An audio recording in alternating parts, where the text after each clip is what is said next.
ハーベスティーハンナだよ。皆さんいかがお過ごしですか？昨日外に出たらめっちゃ秋の気候ですっごい涼しかったの。みんな外出た？もうめちゃくちゃ秋だよ。絶対出た方がいい。で、今日は長袖でシャツで、ちょっとコンセプチュアルなルックでお届けいたします。エステティックって何ってみんな思うんだけど、日本語でね、調べてみると、エステティックの意味は美を対象とするすべての種類の学問的考察っていうすごい難しそうなことが書かれてるんだけど、それではなくてスラングの意味の特定のスタイルやテイストを持つものを一括りにしたものを美学、エステティックって言うんだけど、ビジネス的に言うとマーケティング用語みたいな感じでいろんなエステティックの名前が使われてる、そういうもので、私はそのね、エステティック、美学について調べたりまとめたりすごい大好きなのねそう、うちが絵を描くときもそういうのをしてるし、なんかファッション探したいときにそういう用語があると調べやすいし、なんかこういうのあるんだって調べるのがすごい好きだから、今回はそれについて話していこうと思うんだけど、毎日ね、様々な TikTok とかでもういろんなトレンドマーケティングいっぱい溢れてるから、みんな企業は手を変え、名前を変え、いろいろ流行らせようとしてるっていうそういう裏側もあるから、その背景を忘れずに、あくまでエンタメとして面白いみたいな、そういう感じで聞いてほしいなって思ってる。楽しいお話として聞いてください。で、今回は4つ紹介するんだけど、まず1つ目は Y3K っていうもの。Y2K が2000年代なのに対して Y3K は西暦3000年を意味していて、未来の世界をテーマにしたファッションスタイルとなっております。で、未来的なデザインの服、近未来な感じとかアクセサリーを取り入れてるものが特徴になってる。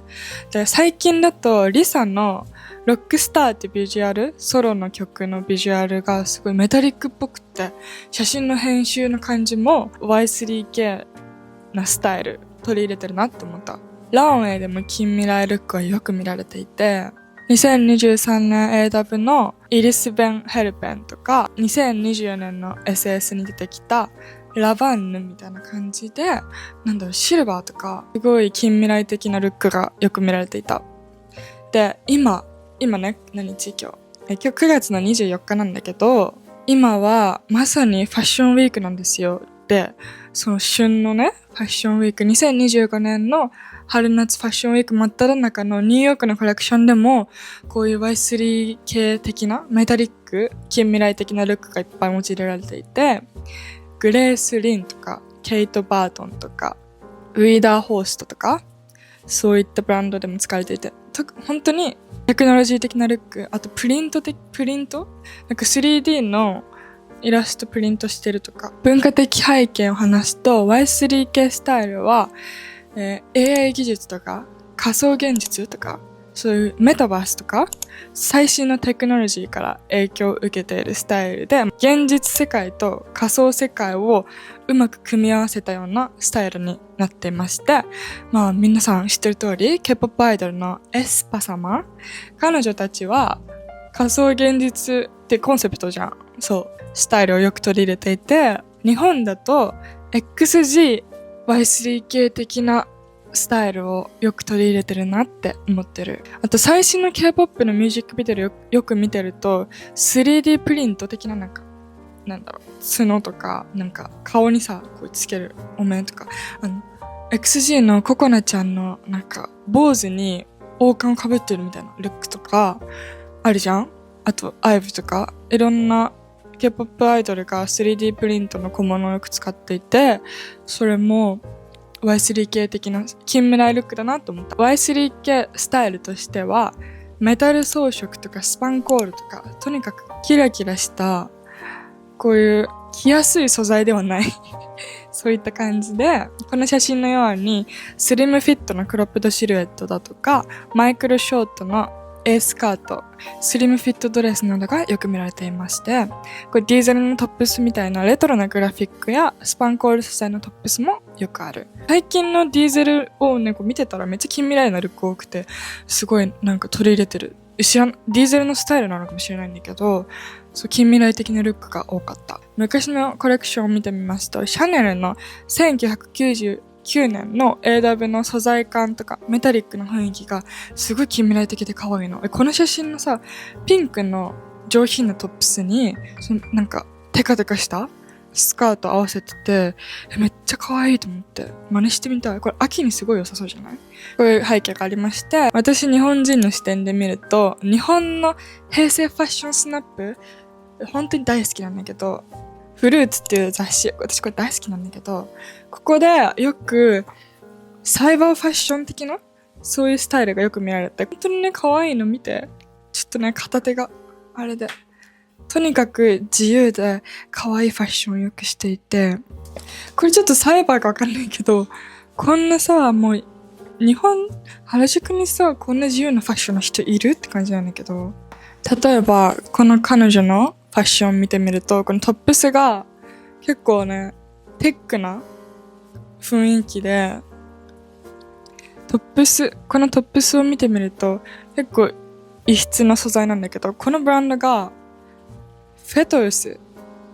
この青いトップスがフェトウスっていうブランドなんだけど、このフルーツとか昔の平成のファッションスナップを見てみると、フォトウスを着てる方がすごい多くて流行ってたんだなと思った。サイバーファッションがすごく流行っていたんだなって感じましたね。そしてヘアスタイルを見てみると、独特でタイトななんかギュッてしたようなヘアレンジとか、ワックスで尖らせたような、とにかく奇抜なスタイル、もうなんか近未来的だよねみたいな、三つ編み、すっごいきつい三つ編みとか、そういうスタイルがすごい多かった。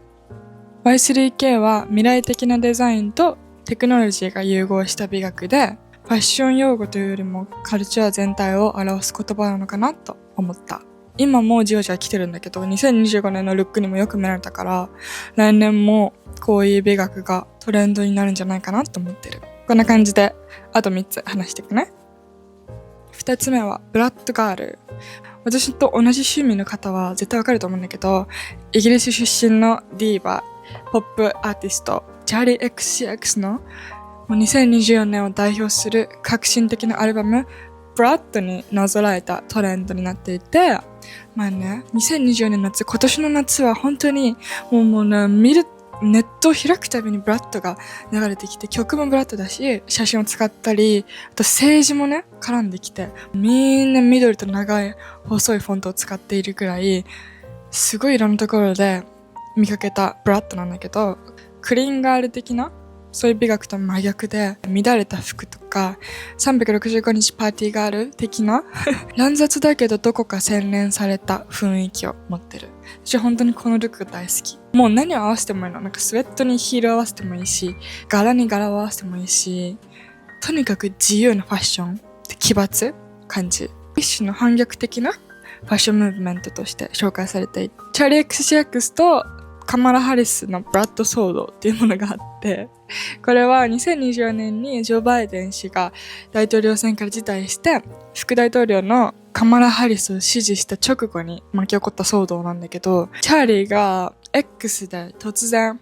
カマラ is blood っていうね、謎の名言を残して、これが大バズりしたの。これは彼女の新しいアルバムのコンセプトに基づくもので、チャーリーってよくね、ジョークを言うんだけど、そういう、ね、ジョーク的な軽いノリで、なんかおもろいよねみたいな感じで言ったんだけど、いろんな人がいろんな意見を言ってて、すごく面白かった騒動でもある。政治も絡んでくるくらい大きな社会現象を巻き起こしたチャーリーなんだけど、夕方にやってるようなお固めのニュース番組とかで、なんかポップスターチャーリー XCX さんみたいなで、ブラッドの意味とはなんかこういう意味ですみたいな、なんか全然違うね。ファンが思ってるブラッドとは全然違う解釈を普通に地上波で流れていて、誰もこのことについて言わないのみたいな。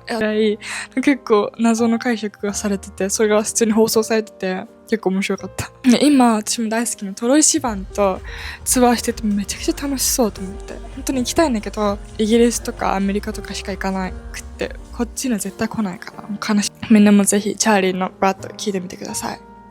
そして3つ目はプラントコア。プラントコアとはプラント植物で、その通りに植物ベースのファッションで、自然とか森とか花とかそういったものからインスパイアされた美学になっています。どっちかっていうとガーリーでボヘミアンなテイストもよくある、ブルーガールの2004年のコレクション、これ見てめっちゃ可愛くない？平成の日本のブランドでレストローズっていうブランドがあるの。私も大好きなんだけど、これはボヘミアンで森ガールっぽくてすごい可愛いからぜひ見てみて。今でも着れるような服がたくさんあるの。日本的な側面で見てみると欠かせない美学、それが森ガールなんですよ。森ガールみんな知ってる？聞いたことはあると思うんだけど、森ガールとは2000年代初頭のトレンドでして、日本で人気が出たファッションスタイルとなっております。森ガールって名前は、まさに自然、森の中で過ごす女性をイメージした感じ。で、森ガールの誕生がめっちゃ面白くて、約18年前の2006年に遡ります。私は2005年生まれなんだけど、もう1歳の時だから、私が服を興味持った時は、もう森ガール終わってたんだけど、でも大好きだから紹介するね。当時、国内最大 SNS のミクシーのコミュニティで管理人のチョコシさんが自身のコーディネートをアップした際に森にいそうだね、みたいな感じで言われたことが起源なんだって。すごくない？ミクシーって今はない。今は多分ないと思うんだけど、今の SNS はインスタグラムとか TikTok とかが主流じゃん。だから当時はミクシーっていうサイトが入ってて、その SNS から社会現象になるってすごい興味深いなって思った。私はミクシーにね、触れたこともないんだけど、でもね、なんかコミュニティとかがあるらしくて、LINE グループ的な感じ？わかんないんだけど、スタイルのキーワードはその通りナチュラル、リラックスした感じで、なんか田舎っぽい自然な素材を使ったりだとか、ベージュとか、ブラウンのアースカラーを用いたり、あとは花柄とかチェック柄とかドット柄、こういう柄物のプリントされたお洋服もよく見られた。あと A ライン、なんかストーンとした A ラインのゆったりしたシルエットもよく見られたかな。森ガールはまさに秋に取り入れやすいファッションで、転転しながら好転するっていう名作、私も大好きなんだけど、この前読んでて、その時の主人公が森ガールで、そうなんだと思って。森ガールのアイコン的存在として、一番は蒼井優さん。本当に可愛い、もう大好き。蒼井優さんとか、宮崎あおいさんが有名で、雑誌見てたら、メグさんっていうシンガーの方とか、あと、酒井圭人さんって方がもうめっちゃ出てきて、もうどの雑誌を見ても、なんか特集が組まれてんの。だから、当時のアイコン的存在だったんじゃないかなって思ってる。映画だと、蒼井優さんが主演の蜂蜜とクローバーが出てきて、ピンタレスト見てると、蜂蜜とクローバーとか平成の、そういう森ガール的ファッションの切り取られた画像がすごいよく出てくる。K-POP だと、ニュージーンズの ASAP のミュージックビデオの妖精っぽい感じとか、最近のレトベルとかも森ガールっぽい。で、めちゃくちゃ最近だと、5050っていう K-POP アイドルが、最近また再始動したの、メンバーをね、入れ替えて。事務所でいろいろごたごたあって、再始動切ることになった彼女たちの、SOS っていうミュージックビデオが公開されて、それを見たら、森ガールっぽい、自然な、妖精っぽい感じですごい可愛かった。曲もめっちゃ良かった。おすすめ。そして韓国のブランドの No Contents っていうブランド。このブランドは全部色味がめちゃくちゃ可愛くて、すごい統一されてるの。で、この色の質感の感じとかが普段取り入れられそうですごく私も参考にしてるし、可愛いからみんなよかったら見てみて。日本から買えるのかなわかんないんだけど。秋に取り入れやすくてとても可愛いガーリーな美学となっているので、皆様よかったら調べてみてください。森ガールの雑誌はとっても面白かった。昔の雑誌に出てくるブランドをメルカリで検索したら安いっていうのがすごいよくあるから、それも私も試してたから見てみて。そして最後に紹介する美学はバブルガールです。バブルって何って感じなんだけど、2024年の象徴的トレンドのバブルスカートみたいな丸みを帯びたシルエット、パフスリーブとかね、丸みを帯びたシルエットとかボリューミーさが特徴。バブルスカート本当にもうずっと流行ってるし、こんな感じで丸いスカートがいっぱいあって、ガーリーといえばガーリーの代表的ブランドであるミュウミュウでも常連のルックで、もう本当にマイクロ。もうこんくらい。どんだけ短いのみたいな感じの短いバブルスカートをみんな履いてる。本当にいろんなコレクションで見られた。すごい人気な形だなって思った。バブルスカートの起源を調べてみたところ、20世紀半ばに遡ります。ビクトリア朝のクリノリンや18世紀のロココで流行したパニエから影響を受けていて、日本のロリータスタイルでもパニエってよく使われるんだけど、こういう腰からすごい広がった、なんかこういう、ふわっとしたスカートから影響を受けて、18世紀の影響を受けて20世紀に流行った。だから本当にどんだけ回るのみたいな。どんだけファッション回るのってぐらいずっと昔のものがリバイバルされてるから、本当にファッションって面白いなって思うんだけど、1954年にピエール・カルダンがバブルドレスというものを発表して、これが高く評価されたそうです。これがきっかけで、いろんなブランドが独自のバブルスカートを発表していって、バブルスカートっていうものが誕生したのはこの頃。そこからまた時代が飛んで、1980年代後半にダイアナ妃がバブルスカートを着たことによって、50年代の流行を現代風にアレンジしたこういうスカートがよく見られるようになった。1980年代のスタイルは肩パッドとかパフスリーブとかカラフルな感じで、今のファッションとはちょっと違くて、もっとパーティーな感じ、パーティールックな感じで、日本で言ったらなんかバブリーなファッション、こういう感じだった。私の大好きなブランドでもあれ、ブロンディータ。最近だとサブリナがテイストのミュージックビデオで着ていたような水色のバブルスカートのスタイル。このスタイルがまさに80年代っぽくって、すごく可愛いなって思った。このブランドはめっちゃ可愛い。80年代と現代のルックの違いで言うと、80年代は膝上丈のちょっと長めのスタイルが主流で、カラフルだったり、柄物、ストライプ、チェック、水玉とかがあって、ちょっと派手でパーティーっぽい感じなのに対して、今はローウエストのマイクロミニ丈とか、超今っぽいなって思う丈だと、くるぶしぐらいの長めのロング丈が主流で、色も落ち着いたパステルとか、普段着れそうな